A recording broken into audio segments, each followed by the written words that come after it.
Assalamualaikum warahmatullahi wabarakatuh. Kali ini kita akan membahas mengenai penjajahan Jepang, lalu mengenai bagaimana Indonesia dalam mempersiapkan kemerdekaannya dan proklamasi kemerdekaannya tentunya, dan bagaimana Indonesia dalam mempertahankan kemerdekaannya. Kita mulai dari saat Jepang menjajah Indonesia. Nah, ketika kita membahas Jepang menjajah Indonesia akan dibagi menjadi 3 hal. Yang pertama adalah mengapa Jepang menjajah Indonesia. Lalu yang kedua adalah apa akibatnya setelah Jepang menjajah Indonesia. Apa saja yang terbentuk akibat Jepang menjajah Indonesia. Lalu yang ketiga adalah perlawanan dan pemberontakan bangsa Indonesia pada masa penjajahan Jepang. Mengapa Jepang menjajah Indonesia? Alasan yang pertama adalah mengenai restorasi Meiji, di mana kekuasaan Jepang diserahkan kembali terhadap kekaisaran Jepang. Lalu alasan yang kedua adalah embargo Amerika. Nah, embargo Amerika ini membuat bangsa Jepang kesulitan untuk mendapatkan bahan mentahnya. Bayangkan saja. Nah, apa yang akan kalian lakukan pada saat itu jika terjadi hal ini? Nah, yang dilakukan oleh Jepang adalah menjajah Indonesia karena mereka tahu dengan menjajah Indonesia mereka bisa mendapatkan bahan mentah dengan cara yang mudah. Karena Indonesia pun belum terkenal kekuatan militernya. Lalu yang ketiga adalah keinginan Jepang untuk menguasai seluruh Asia yang didukung oleh yang pertama gerakan 3A, juga mengenai bahwa Jepang adalah saudara tua Asia. 3A itu apa sih? 3A adalah Jepang cahaya Asia, Jepang pelindung Asia, Jepang pemimpin Asia. Dan yang keempat adalah sentimen terhadap imperialisme Barat, termasuk Indonesia, karena yang tentunya Indonesia sudah pernah merasa bagaimana sedihnya, bagaimana buruknya dijajah oleh bangsa Belanda. Nah, itu dia 4 hal yang membuat bangsa Jepang menjajah Indonesia atau latar belakangnya. Lalu selanjutnya, setelah alasan mengapa Jepang menjajah Indonesia adalah organisasi bentukan Jepang. Nah, ini pengaruh Jepang ke Indonesia ini banyak, termasuk terbentuknya organisasi-organisasi. Nah, organisasinya ada seperti Seinendan, ada Fujinkai, ada Keibodan, ada Heiho, ada Putra atau Pusat Tenaga Rakyat, ada Barisan Pelopor. Nah, itu adalah organisasi-organisasi bentukan Jepang. Nah, mari kita bahas satu persatu.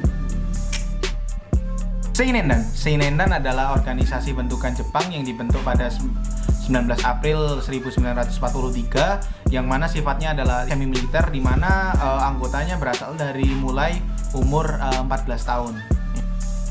Fujinkai dibentuk pada 1943, bertugas untuk bantu pertahanan. Dan yang unik di sini adalah bahwa tenaga perempuan juga dimanfaatkan untuk mencari dana, di mana nanti dananya itu akan dimanfaatkan untuk bantu dalam pertahanan. Keibodan. Nah, Keibodan ini didirikannya itu bareng dengan didirikannya tadi Seinendan, di mana Seinendan itu anggotanya kan dari umur 14 tahun sampai 22 tahun ya. Nah, kalau Keibodan ini umurnya dari 24-25 sampai 45 tahun. Mana fungsinya kalau untuk Keibodan ini membantu polisi dalam mengatur lalu lintas dan juga keamanan desa. Heiho.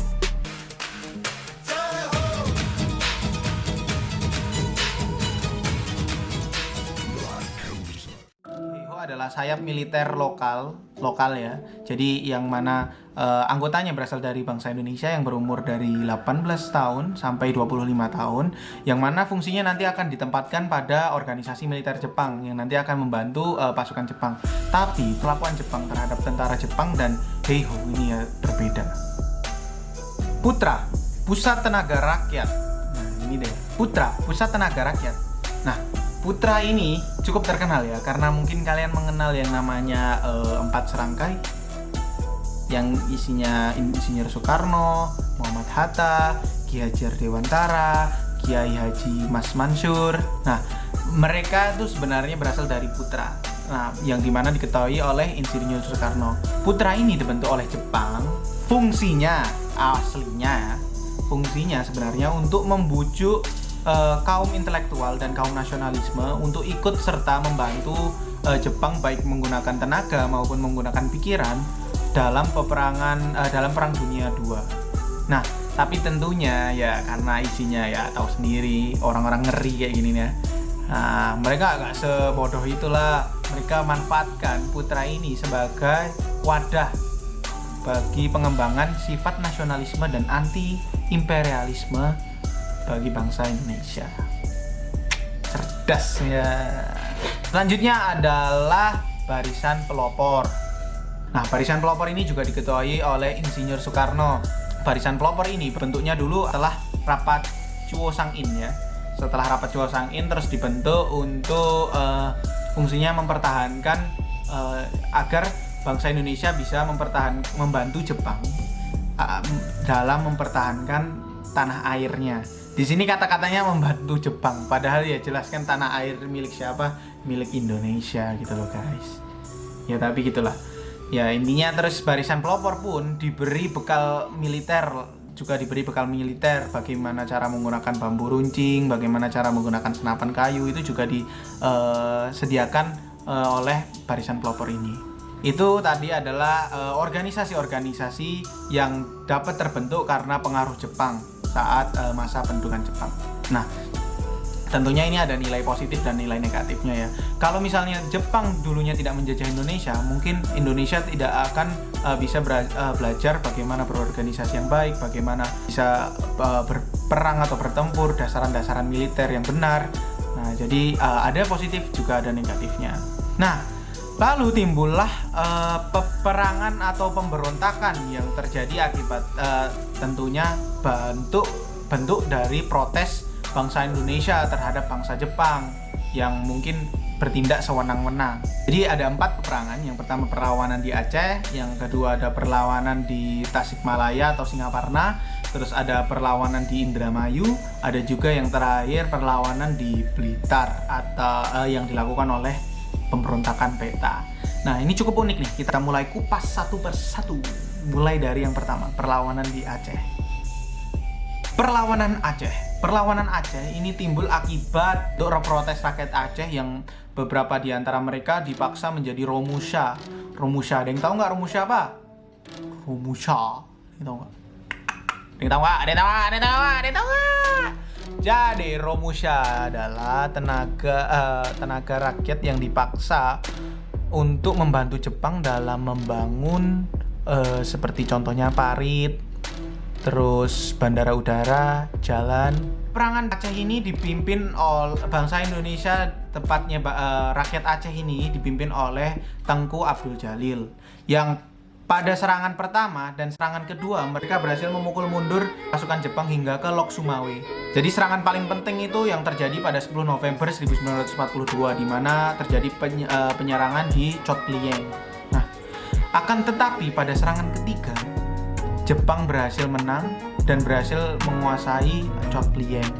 Nah, Tengku Abdul Jalil dibunuh ketika ia sedang sembahyang atau sholat.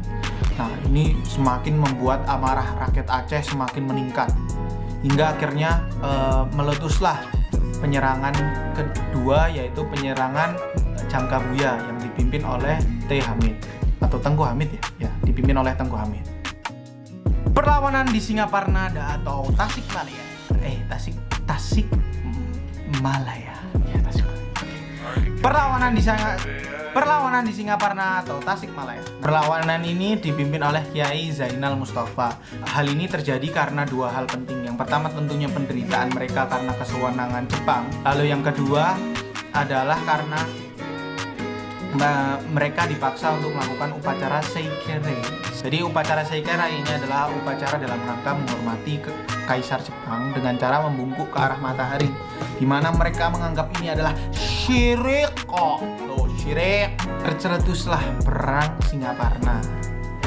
Akan tetapi sayang sekali, di mana perang ini tercetus pada Februari 1944. Sayang sekali Kiai Zainal Mustafa tertangkap pada 25 Februari 1944. Dan sayang sekali Kiai Zainal Mustafa dihukum mati pada Oktober 1944.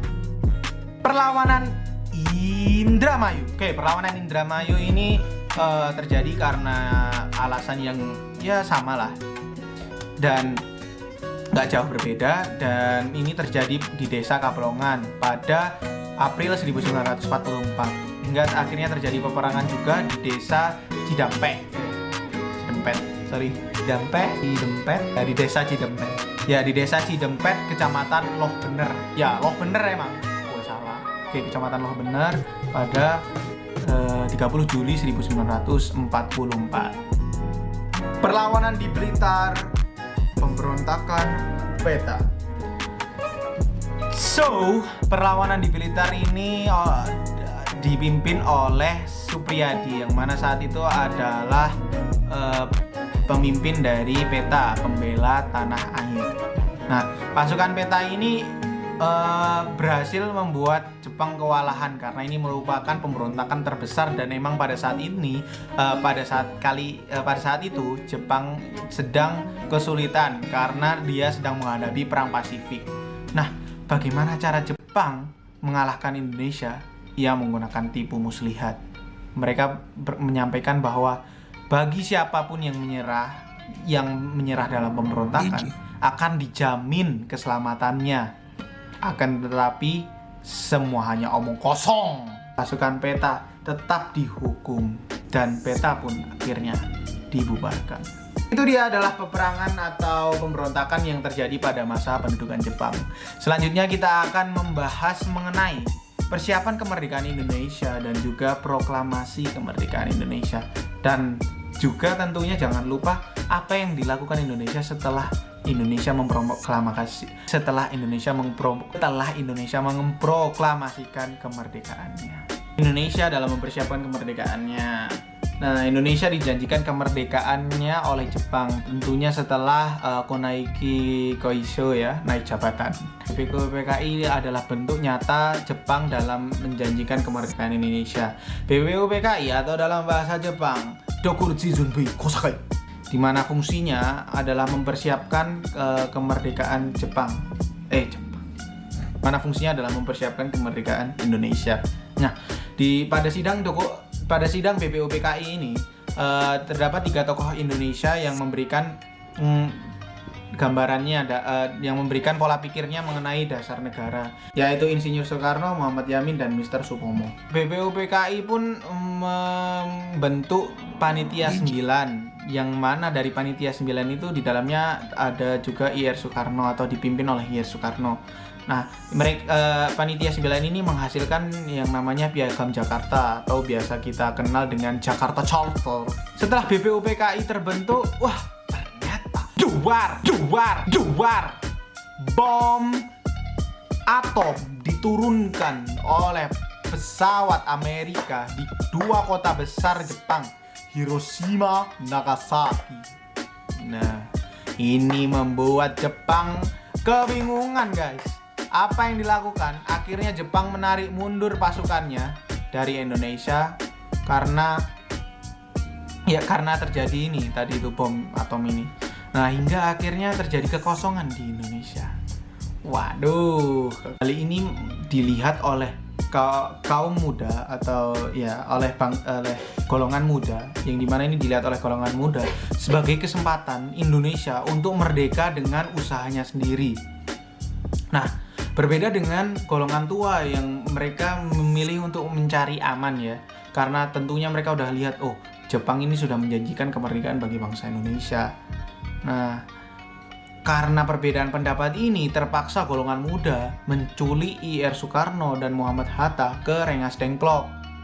Nah, mereka menculik karena perbedaan pendapat pada tanggal memproklamasikan kemerdekaan Indonesia. Golongan muda minta agar Indonesia secepatnya juga untuk memproklamasikannya. Hingga akhirnya terputuskan bahwa proklamasi Indonesia akan diadakan pada 17 Agustus 1945. Nah, selanjutnya dari situ mereka ke rumah Laksamana Maida untuk mengetik teks proklamasi. Nah, di situ juga ditemui beberapa tokoh nasionalis ya, ada Sayyidi Melik dan lain-lain. Nah, akhirnya mereka pun memutuskan untuk tidak jadi menggunakan lapangan Ikeda sebagai tempat untuk memproklamasikannya, karena mereka tak khawatir Jepang sudah mengetahui berita ini dan akan menghentikan kegiatan mereka. Hingga secara diam-diam bangsa Indonesia memilih untuk memproklamasikannya di rumah IR Soekarno, yaitu tepatnya di Jalan Pegangsaan Timur nomor 56, Jakarta Pusat. Nah, proklamasi kemerdekaan pun dibacakan oleh IR Soekarno dan Muhammad Hatta, di mana proklamasinya ini dilakukan dengan sesederhana mungkin. Bahkan pengeras suara pun minjam di toko elektronik. Nah, hasil proklamasi ini disebarluaskan melalui media radio, melalui pamflet, melalui mulut ke mulut atau the word of mouth. Proklamasi pun sudah dibacakan. Indonesia pun sudah menyatakan bahwa ia merdeka. Namun pasca kemerdekaan, setelah kemerdekaan, apa yang mereka persiapkan? Nah, PPKI ini yang berperan penting. Fungsi PPKI adalah melanjutkan tugas BPUPKI, yaitu mempersiapkan kemerdekaan Indonesia, mengesahkan UUD, memilih dan mengangkat presiden dan wakil presiden, membentuk komite nasional, dan membentuk 12 kementerian dan 4 menteri negara. Dan itulah yang dilakukan PPKI pasca kemerdekaan. Yang diangkat menjadi presiden dan wakil presiden adalah IR Soekarno dan Muhammad Hatta. Dan disahkannya juga TNI dan PETA sebagai Tentara Pertahanan Rakyat. Lalu perjuangan bangsa Indonesia dalam mempertahankan kemerdekaannya. Nah, perjuangan bangsa Indonesia dalam mempertahankan kemerdekaannya dibagi menjadi dua. Yang pertama adalah melalui jalur militer, lalu yang kedua adalah melalui jalur diplomasi. Nah, jalur militer ini juga terjadi beberapa peperangan gitu ya. Mari kita kupas satu persatu. Yang pertama, melalui jalur militer. Ya. Pertempuran di Surabaya ini dipicu dari awalnya ketika Brigade 49 Divisi India yang ke-23 mendarat di Indonesia yang dipimpin oleh Jenderal Malabi. Nah, di situ tugasnya mereka sebenarnya adalah untuk melucuti senjata tentara Jepang dan juga membebaskan para tahanan sekutu.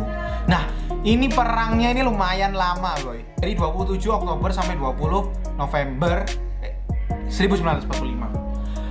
Lama banget. Yang kedua, pertempuran Ambarawa terjadi di Ambarawa, Jawa Tengah, yang dimana pasukan sekutu datang bersama pimpinannya yaitu Brigadir Jenderal Bitel. Nah, mereka bertujuan untuk melucuti senjata tentara Jepang dan mengurus tahanan milik Jepang. Nah, kedatangan mereka pada awalnya ini disambut baik oleh Gubernur Jawa Tengah yang pada saat itu adalah Mr. Wongsonegoro. Bahkan Mr. Wongsonegoro pun menyediakan makanan dan keperluan yang dibutuhkan oleh para sekutu dalam menjalankan tugasnya. Dan sekutu pun sedemikian. Pada awalnya mereka menjanjikan agar tidak mengganggu kedaulatan yang telah ada. Yang ketiga, Bandung Lautan Api. Halo Bandung, ibu kota periangan. Oke. Jadi Bandung Lautan Api ini terjadi karena akibat TKR atau Tentara Keamanan Rakyat sama para warga membakar seluruh Bandung agar para sekutu tidak bisa memanfaatkan Bandung sebagai daerah mereka untuk mendirikan pos-pos militer. Jadi dia bakar sekalian semuanya biar nggak bisa digunakan sama sekali. Bandung Lautan Api ini terjadi pada tanggal 23 Maret 1946. Ya, jadi memang resiko yang diambil besar sekali ya demi tujuan yang tentunya besar juga, yaitu menjaga kemerdekaan Indonesia. Yang keempat, pertempuran Medan Area yang tentunya terjadi di kota Medan, tepatnya ada di Sumatera Utara. Pertempuran Medan Area ini terjadi pada 9 Oktober 1945 di mana Brigadir Jenderal T.E.D. Kelly datang bersama pasukan sekutu yang ternyata diboncengin oleh pasukan Nica yang bertujuan untuk mengambil alih pemerintahan di situ. Di mana hal ini membuat atau memicu kemarahan rakyat Aceh. Serangan umum 1 Maret 1949 Serangan ini cukup menarik karena serangan ini terjadi setelah ibu kota Indonesia sudah diduduki oleh Belanda, yang dimana fungsinya serangan umum 1 Maret ini untuk menunjukkan kepada dunia internasional bahwa Indonesia cukup kuat walau ibu kotanya sudah diduduki oleh bangsa lain. Indonesia tidak semudah itu untuk menyerah. Itu yang ingin disampaikan oleh bangsa Indonesia pada saat itu dalam serangan umum 1 Maret. Pertempuran 5 hari di Semarang. Pertempuran 5 hari di Semarang ini cukup unik penyebabnya. Pada saat itu pasukan Indonesia yang sedang menjaga sumber mata air itu berhasil dikalahkan oleh pasukan Jepang. Jadi yang menjaga sumber mata air ini berhasil dikalahkan oleh Jepang, yang mana Jepang mempunyai diduga bahwa Jepang meracuni sumber mata air, di mana mata air tersebut hanyalah satu-satunya yang dimiliki oleh rakyat sekitar.